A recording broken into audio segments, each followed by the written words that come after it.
He says he took him outside the tent. And he said, look up into the sky. Stop looking down. Stop looking back. Stop looking at your disappointments. He says to him, look up into the sky. He says, look at all the stars. He says, this is how numerous your descendants will be. He's giving him a covenant, a word that's going to affect generations to come. But watch this. Abraham was very comfortable in the tent. You see, some of us, we've got our tents. We got our beautiful homes. Now we don't live in tents anymore. We have our beautiful homes. We have our great jobs, our positions. We have great titles at work. Maybe you're running your business. Everything's going good for you. You're very comfortable right now. And God's about to disrupt everything. He's about to turn your life upside down. Because you think you've arrived. You think you've gotten to the place. And God says, I haven't even started yet. He says to him, come outside. See, look up into the skies. And look at the stars. You see, Abraham could not see the stars from inside the tent. As long as he stayed in his comfort zone, he couldn't see anything. He had to get outside of that tent to get to the outside to look up into the stars and skies and see the stars. Some of you are refusing to move from where you are today. So the first thing I'll come and ask you today, number one, are you ready to be repositioned? Are you ready to be repositioned? God will never force you to do something that you don't want to do. Deuteronomy chapter 30. He says, I call on heaven and earth to witness today that I set before you life and death, blessings and curse. And then he says, you choose. God will never force you to do something that you don't want to do. It goes against his character. He says, you choose. But what an amazing God that we serve, that he says, but I'm asking you today, choose life. Choose life.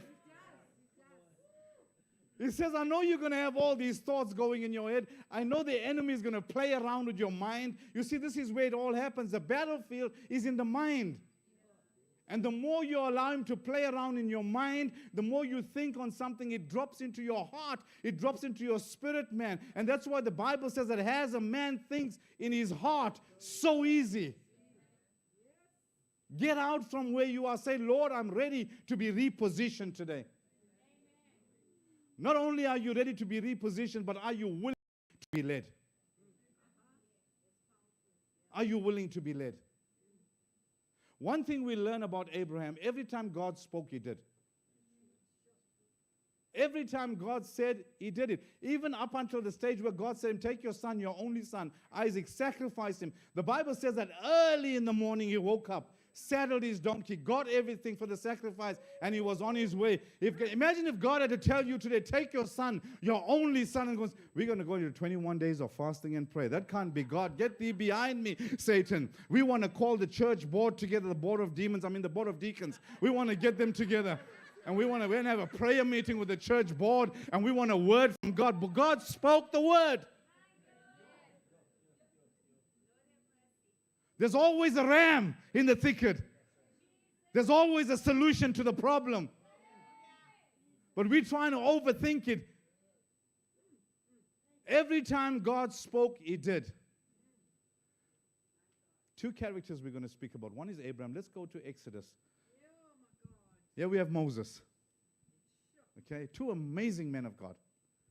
Here we have Moses running away, sitting in the back end of the desert. You all know the story of the burning bush.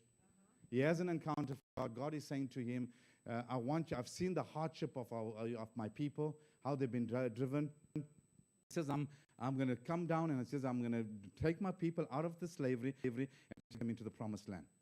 There's covenant that he has with his people is being established again. So Moses is there, and Moses is now trying to find every reason why he can't do what God's telling him to do. Where we have Abraham, every time God speaks, he does it. Here we have Moses, God is speaking, but he's having excuses upon excuses upon excuses, over and over again. So how is it that one gets to see the inheritance and the promise, and the other one doesn't get to?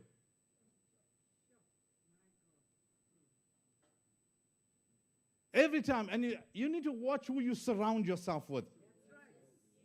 You have some destiny destroyers that want to take away what God's doing in your life.